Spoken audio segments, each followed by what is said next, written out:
அது இன்னும் அதிகமாக இருக்கிறது. அது மட்டும் இல்லாமல் இந்த படத்தில் நான் மிக சொற்ப நாட்கள், சில நாட்கள் வந்து 2-3 ஷெடியூல்ஸ்க்கு போன போது நடிகர்களோடு அங்கே இருக்கக்கூடிய குழுவினரோடு நான் வந்து ரொம்ப இயல்பாக பழகினேன். எல்லாருமே அற்புதமான மனிதர்கள்.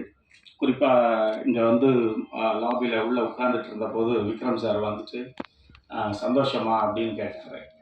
என்ன அந்த கேள்வி வந்து என்னை ரொம்ப யோசிக்க வச்சிருச்சு. இது ஒரு மிகப்பெரிய சந்தோஷம் தான். இதை விட வேற என்ன சந்தோஷம் இருக்க போகிறது? அவ்வளோ பெரிய ஒரு மகிழ்ச்சி, மாபெரும் உழைப்பை வந்து கொட்டி இருக்கிறார்.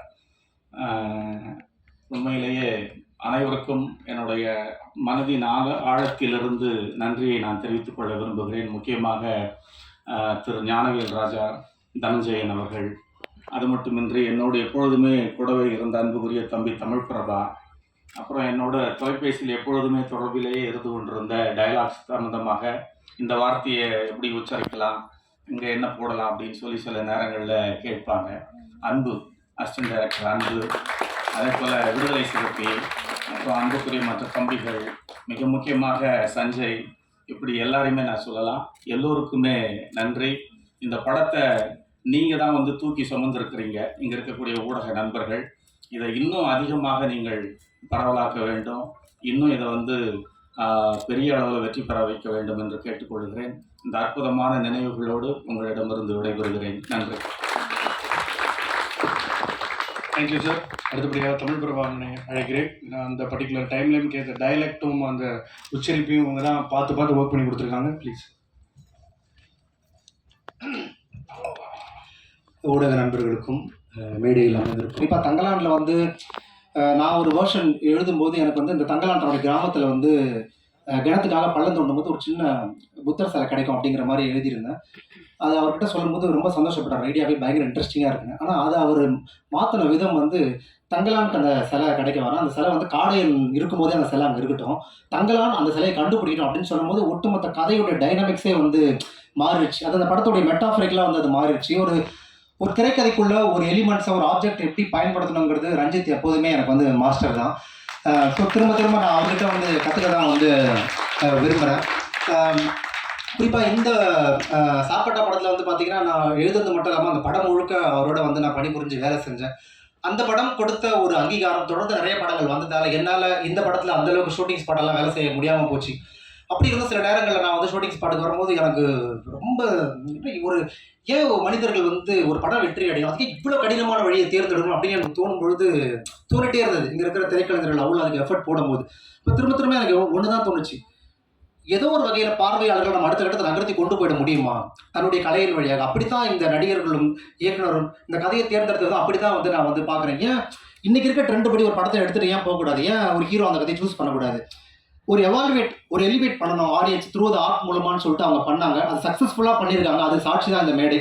ஸோ அது வந்து திரும்ப நான் யோசிச்சுட்டே இருந்தேன் அப்பப்போ அந்த ஷூட்டிங் ஸ்பாட்டுக்கு வரும்போதெல்லாம்.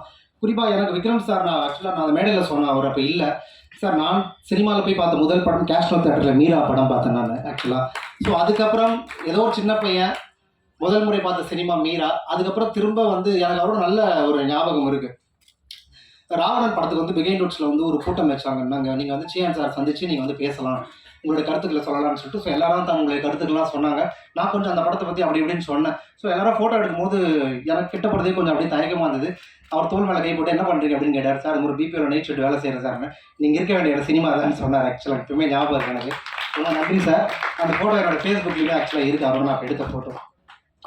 ஸோ இந்த இந்த இந்த சக்ஸஸ் வந்து நான் ரொம்ப ஏன் முக்கியமாக பார்க்குறேன் அப்படின்னா, இப்போ இந்த படம் வந்து என்ன பேசுது, திரைக்கதை சார்ந்து, வசனம் சார்ந்து, நிறைய குறியீடுகள் சார்ந்து இங்கே இருக்கிற நானோ இல்லை இதை இயக்குனரோ நடிகர்களோ யாரும் சொல்ல வேணாம்னு நினைக்கிறேன். ஏன்னா அவ்வளோ இன்டர்பிரேஷன் இன்னைக்கு மக்கள் வந்து பண்ண ஆரம்பிச்சிட்டாங்க இந்த படத்தை பற்றி.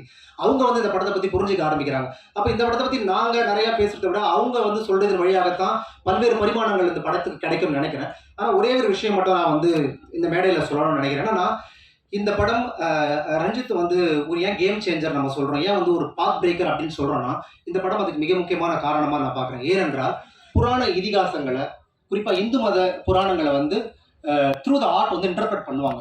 இலக்கியத்தில் வந்து பார்த்தீங்கன்னா புதுமைப்பித்தன் காலத்துல இருந்து வந்து பார்த்தீங்கன்னா அகலிகை, சாவ விமோசனம் அப்படின்னு சொல்லிட்டு சிறுகதைகள் வழியாக பண்ணியிருக்காரு. எம்பி வெங்கட்ராமன் வந்து பார்த்தீங்கன்னா நித்திய கண்ணி அப்படிங்கிற ஒரு நாவல் எழுதியிருக்காரு. இப்போ ஜெயமோகன் வந்து பார்த்தீங்கன்னா வெண்முரசு அப்படின்னு சொல்லிட்டு எழுதுறாரு. எஸ் ராமகிருஷ்ணன் உபபாண்டவன் எழுதுறாரு.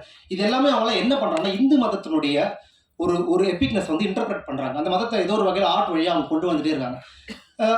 ஆனால் சினிமாவில் அது அந்த அளவுக்கு வந்துச்சான்னு கேட்டிங்கன்னா இல்லை. ஆரம்பத்தில் அப்படியே புராணமாகவே எடுத்தாங்க. ரொம்ப லேட்டாக தான் அதை இன்டர்பிரட் பண்ண ஆரம்பித்தாங்க. நான் என்னோட நினைவில் இருந்து சொல்கிறேன். அப்படி சொல்லணும்னா வந்து தளபதி படத்தை சொல்லலாம். தளபதியில் வந்து அந்த மகாபாரதத்தை இன்டர்பிரட் பண்ணியிருந்தாங்க. அப்புறம் ராவணனில் வந்து மணிரத்னம் வந்து அதை பண்ணியிருப்பார். அதுக்கப்புறம் வந்து பார்த்தீங்கன்னா காலாவில் வந்து ரஞ்சித் வந்து பண்ணியிருப்பார். அப்புறம் வந்து இப்போ சமயமாக பேரடைஸ்னு ஒரு படம் வந்து இந்த படங்கள் எல்லாமே இந்த ஹிந்து ரிலீஜியன்ஸை ஹிந்துவோடைய பேக்ரவுண்டை வந்து அவ்வளோ இன்டர்பிரட் பண்ணியிருக்கோம்.